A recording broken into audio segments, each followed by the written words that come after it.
Greetings, ladies and gentlefish, and welcome to a review of one of the terrors of Tier 4. It's this thing, the Jagdpanzer 38T, known in-game as the Hetzer.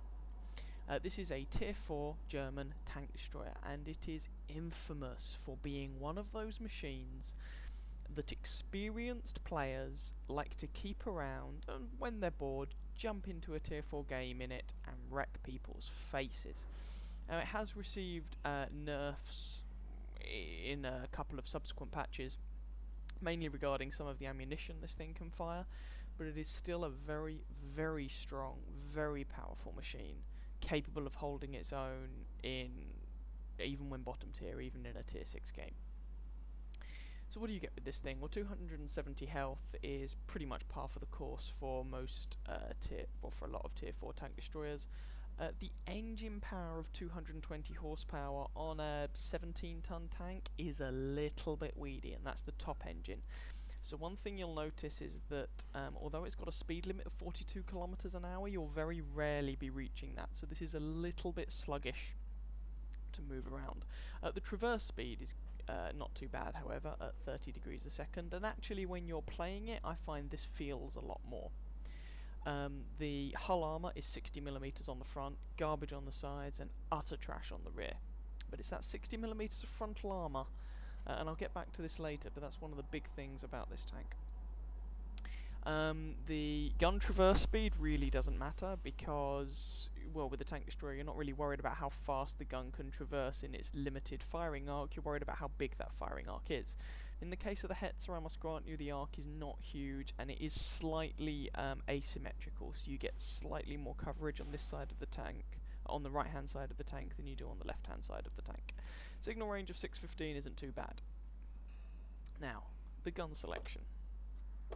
This thing can mount 3 guns, 2 75mm and a 105mm. So there's the 275. Sorry, that's a lie, that's not the 275s. Let's try this again, shall we? Here are the 275s. And here's the 105.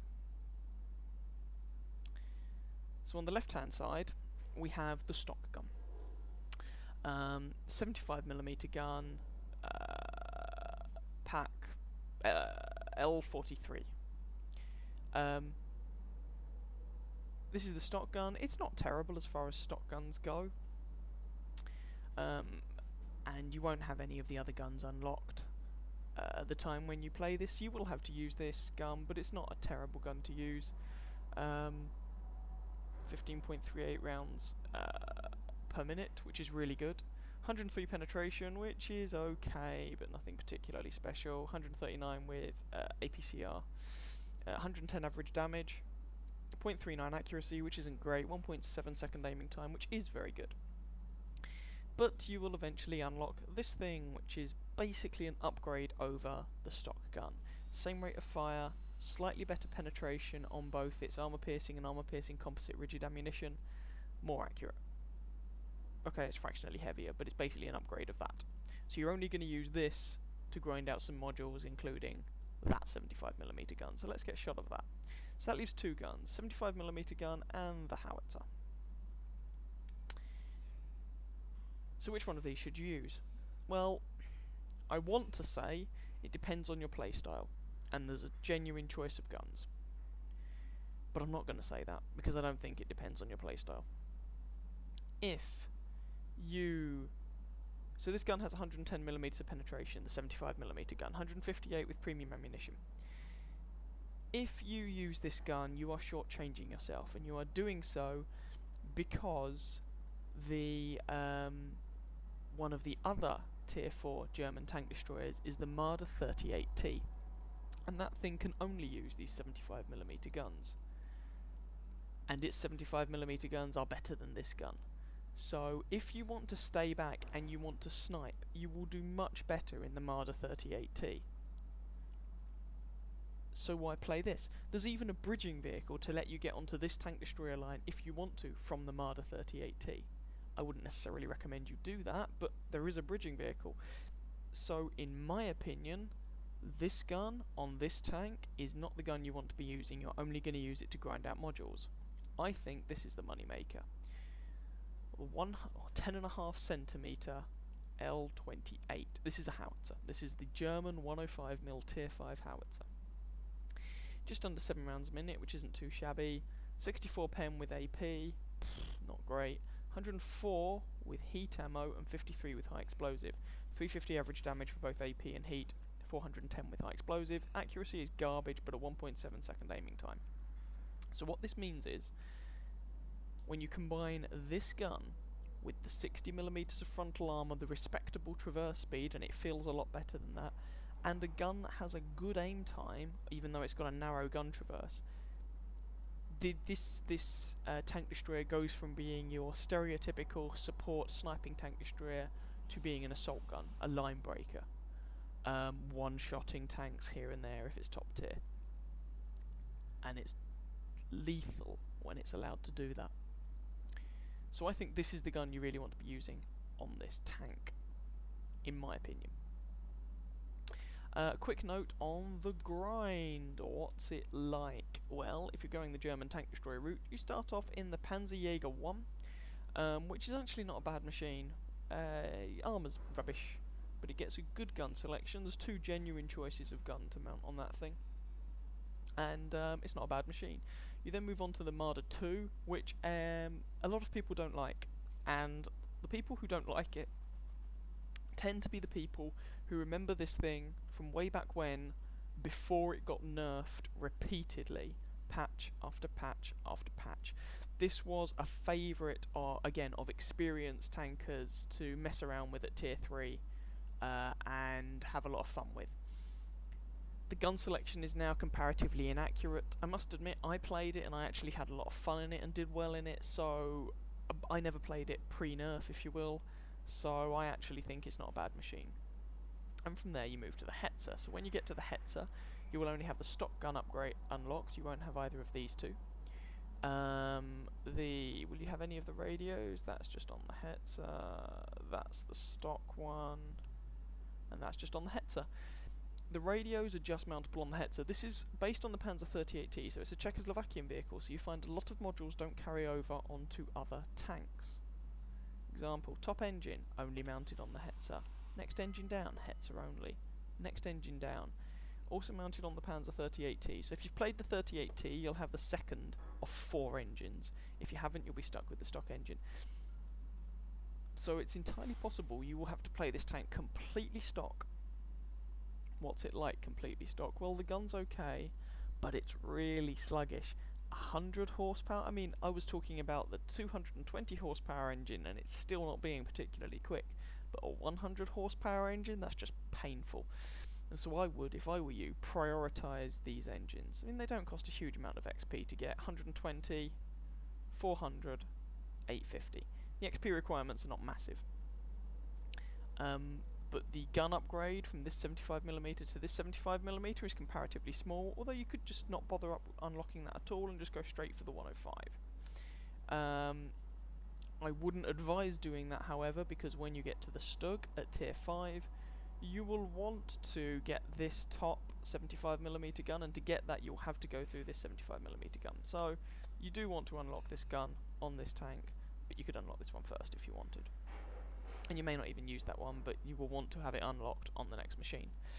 So the grind, well, you could think of it as painful because the stock Hetzer is so slow, but the flip side is that it doesn't take too much XP to unlock these modules. Unfortunately, they're not used on any other machines, you know, it's a bit of a toss-up. It's not the worst grind in the game. And once you've done all that and you've got it fully upgraded, you have a devastating machine. You really, really do. A quick note about, I guess, crew skills and whatnot. Commander, 6th Sense. Other crew members, depending on how you want to play it, repairs or camo, if you're planning to keep this thing. If you're not planning to keep this thing, you're probably going to unlock everything and unlock the Stug without your crew even hitting 100%. So you may not even have to worry about crew skills.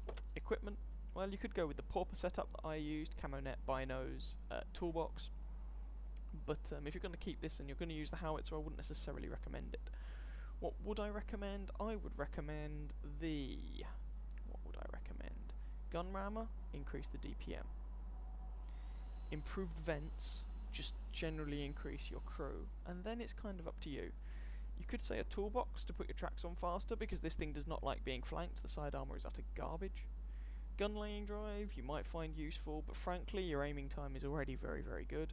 Optics, an extra 10% on garbage is still garbage. It's not going to make your view range good. Don't bother. Binocular telescopes, 25% of garbage is not garbage. You might want to go with binos, that's perhaps not a terrible choice. Well, ammo rack, I haven't noticed any ammo rack problems. Spool liner, you might want to. HE might be an issue for you. You could go with a spool liner, I guess. Enhanced springs, I wouldn't bother. That's my opinion on equipment then. So, let's go and have a quick look at the armour scheme of this thing. So here we are in Tank Inspector, taking a quick look at the Hetzer, and before I get onto the armour scheme itself, one thing I forgot to mention in the garage is ammo.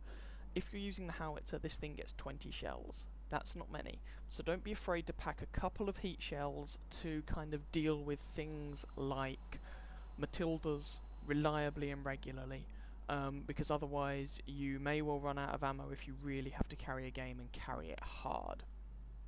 So let's have a quick look at the armour scheme.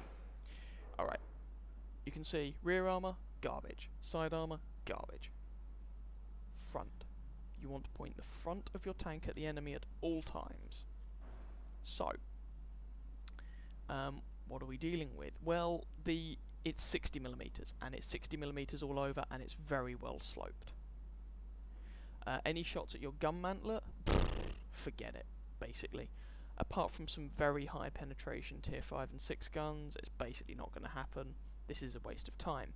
Most time, shooting at the upper plate of a Hetzer is a terribly bad idea, because the angle you will get means that the effective armour goes up to 100mm plus, 100 to 140, 150. Shooting at the lower plate, however, while the lower plate is the same thickness as the upper plate, it's got a much worse angle on it. You can see that there. And so actually, you can get some penetrations on that. And if you've got a gun that can put out about 80-90mm of penetration, you can go through that without too much difficulty. Bear in mind, if you're close to this thing, and because it's quite low profile and you're trying to shoot down on that, suddenly the slope makes that a little bit thicker. So do just be careful of that. But engaging this thing from the front is a bit of a fool's errand. There is one weak spot on the front, this tiny little hatch here, which goes down to like 40mm, but frankly, because of the sloping, it's still quite resilient. So your best bet from the front, in my opinion, is putting shots into the lower plate. Yeah, preferably though you want to be in the sides or the rear if you want to kill this thing. And likewise, if you're driving this thing, keep the front to the enemy at all times. It's not even really worth angling it, because you have such a limited gun traverse. If you angle it any, there's a very good chance you're not going to be able to bring the gun to bear on them, and even a little bit of your side showing, and you can see how paper thin it is. In fact, it is so thin, so very, very thin, that you can be overmatched completely by some of the guns that you'll meet. So there we go. Enough about the armour then, let's just get into a couple of games. Replay number 1, and you can immediately see we're bottom tier. Yay! So I initially load up the high explosive, so I'm carrying 5 armour piercing shells, 2 heat shells, and 13 HE. So I'm going to start by loading up the HE, and we'll see what happens.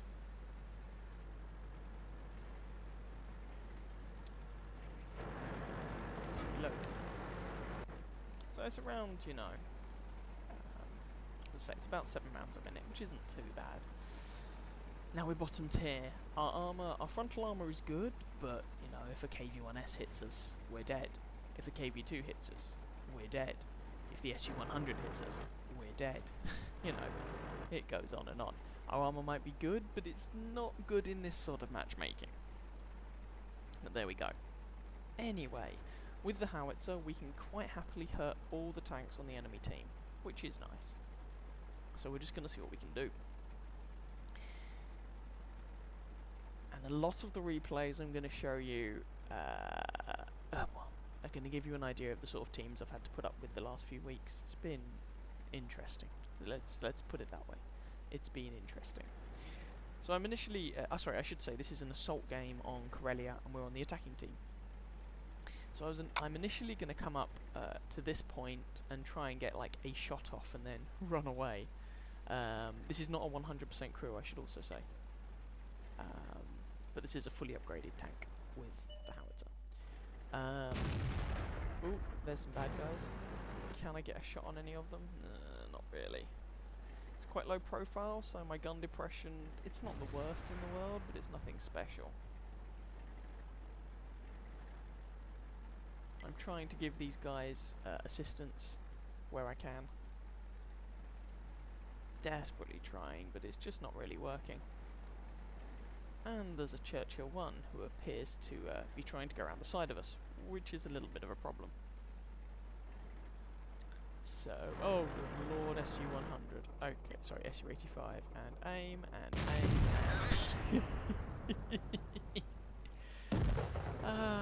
one-shotting a tier 5 tank destroyer.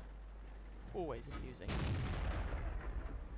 Okay, that was a nice start. We're losing 1-2, which is less than optimal, but whatever.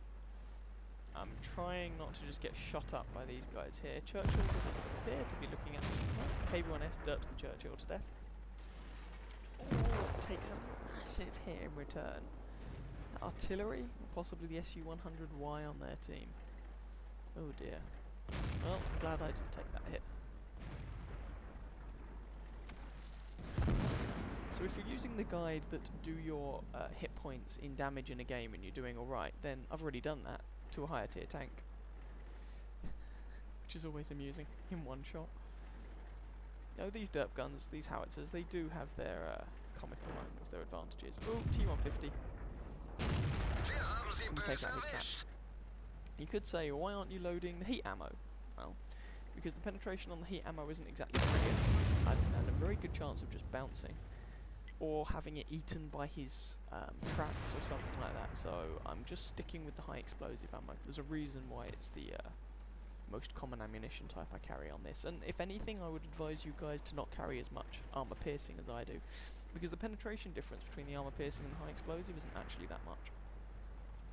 So I'm seeing if I can try and get some flanking shots in on this T-150. He's taken some pain and he's distracted looking at other people. And that means I can do that. Wow. So our KV-1S kills the T-150, but the T-150 kills our KV-1S as well. Mutually assured destruction. The game is currently 6-6.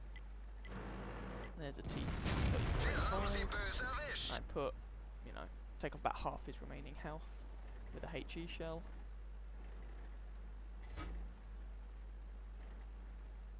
And suddenly I realise there's no one else here. I'm alone. Oh, damn it. And this thing is just not all that fast. And here's the thing. Right. T-34-85 dead. So that leaves me fighting a KV-1, and I can't really run away from this guy. So I try and keep this in place. Ooh, 24 damage. Woo. Now, maybe I should have loaded the heat shell at this point to try and blitz the front of the KV-1S, but I'll be honest, I didn't. Oh, that hurt.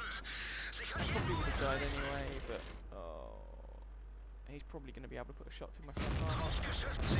There we go, I'm dead.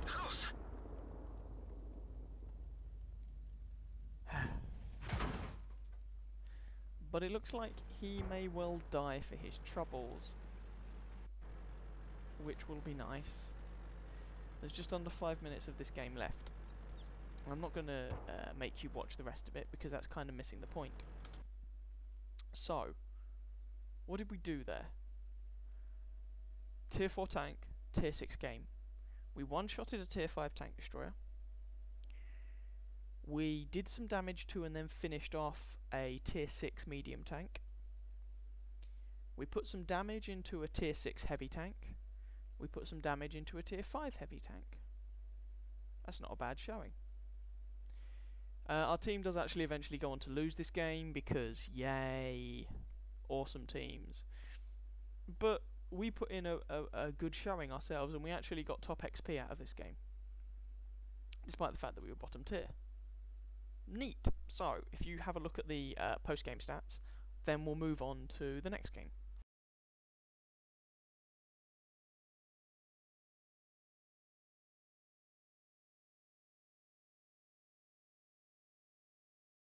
Here's game number 2, and you can see this is a very different sort of game. We are top tier. Huzzah! We're going to start this game out with armour piercing loaded.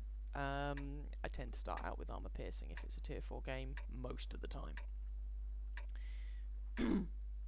So hopefully, as we're top tier, we should be able to do an awful lot of damage. This should be good. So what are we going to do initially? Well, have a think. I'm initially wondering about going up the north, but this thing has a weedy engine. It would take a long time to get up that incline. I'm not going to bother. Oh no, I think about it again. Nah. Instead, I'm going to try and get into sort of the E6 region behind that rock. From that location, you have shots into the centre of the map, so into the C6 region. You also have shots into sort of J5 around that mountain, which is quite nice. I have no idea what our DW2 is doing, apart from just faffing around, and I have no idea.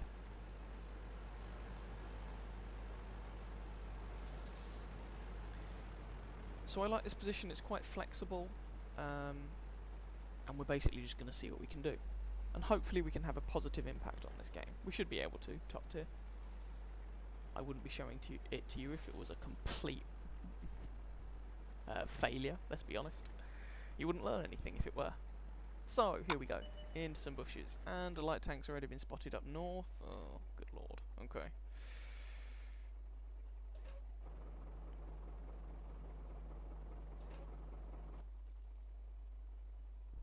Our DW is moving up, driving straight across the field. Oh, he's found some cover.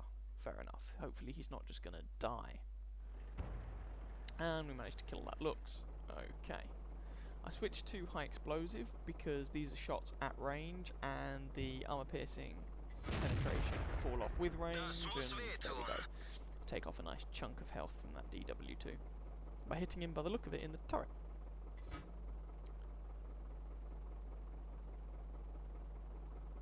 No shots on him. DW2, I don't know, maybe he wants us to move up somewhere. Oh, Matilda. Now you could say, why aren't you loading heat ammunition, seeing as you have heat for Matildas? Well, the thing is, heat ammunition, in fact I've never actually, no, I have fired some heat ammunition out of this gun. Heat ammunition doesn't like spaced armour, and the side of a Matilda is made of spaced armour. So really, if I were going to use heat, I'd want to be at the front or maybe the rear, just to guarantee the derpage. But we managed to take him out anyway. And then try and get some fire back down here. So that's kill number 1. And we've switched back to armour piercing, which I thought was a mistake, but there we go. It's sufficient to take out the DW2. There's 3 of them left. They're all on low health. And suddenly, oh, it's 5-7. That's not looking as good as it was. There's just been a glut of kills for the enemy team, which is a little bit disconcerting. Oh, the North's looking very bad. Now, DW2 has decided to push up. Now, the thing is, this game, if he'd have headed back to base now, he could have helped defend the base from the inevitable tanks that are going to be rushing down the 0 line toward our base and our soft, squishy XP pinatas that are otherwise known as artillery. And I'm a bit indecisive here, which is not good and might cost us. I eventually decide to head back to base rather than trying to go the long way round and come up behind them, because the engine power on this thing is just weedy. And this is the thing, I just think if I was in an Electo, for example, I'd have more options. Whereas in this, I kind of don't, so it's not my favourite tank. But, you know, we'll that's why I'm not keeping it, but it might be to your tastes. So, base is being capped, that's a big amount of damage. Oh, M8A1, he's gonna get away, is he? Yeah, he is, because the shell travel time on a howitzer is garbage. It's 9-9. Could be worse. Still got full health, so not looking too bad. Move around here. Don't have any clean shots. 9-11. Oh dear. And our DW2 drowned himself. Well, I assume that wasn't intentional, but it was damn careless. That was a terrible shot. It was very, very careless. Oh, good lord. Okay. 9-12. That shot missed. That one didn't. SU-85B is dead. I need to kill this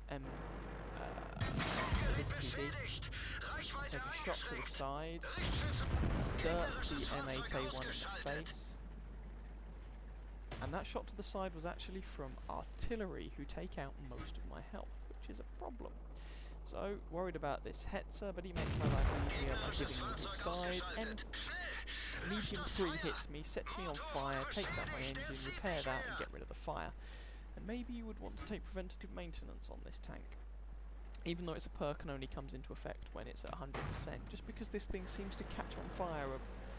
Well, it seems to catch on fire. It's German. They all seem to catch on fire. That medium is obviously not capping. He's coming for us. Their artillery misses again. So just be patient. Aim. Take him out. Kill number 5. Moves the artillery. Can't get us. Damn it. Turns out their artillery had moved up. He was a dangerous player. Very dangerous. T70 says, good job, Hetzer. Well, thank you very much, mate. And our VK2001D is AFK. Oh, for God's sake.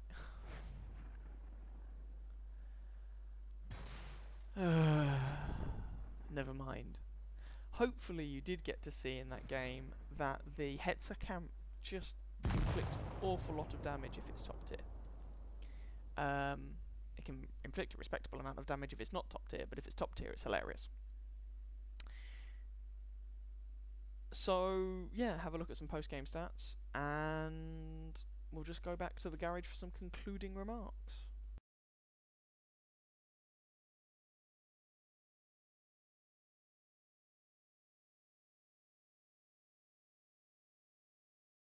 So I guess that's time for some concluding remarks.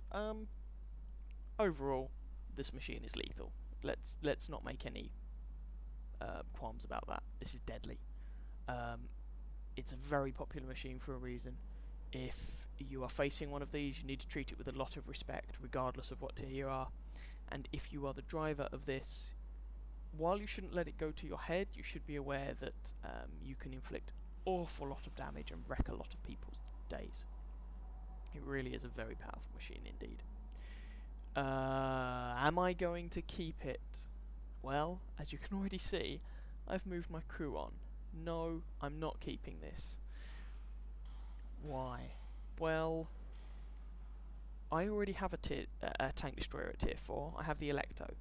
And there were times when I was driving this when, as funny as it was to one-shot tier 5 tanks and whatnot, when I just wished it was a bit faster or a bit stealthier, I just basically wished I was driving my Electo. And it's for that reason that I'm not keeping this. The Electo is more my cup of tea, but the same may not be true of you. As I say, this is a very popular machine to keep. A lot of the tank destroyers are. There are very good machines in the tier 4 tank destroyer bracket. It's a very competitive bracket. So you might like this and you might want to keep it. That's entirely up to you. Anyway, I hope you guys found this vaguely interesting / informative. If you did, please feel free to catch some of my other videos and or subscribe to my channel, and I wish you happy hunting on that battlefield. Ciao ciao.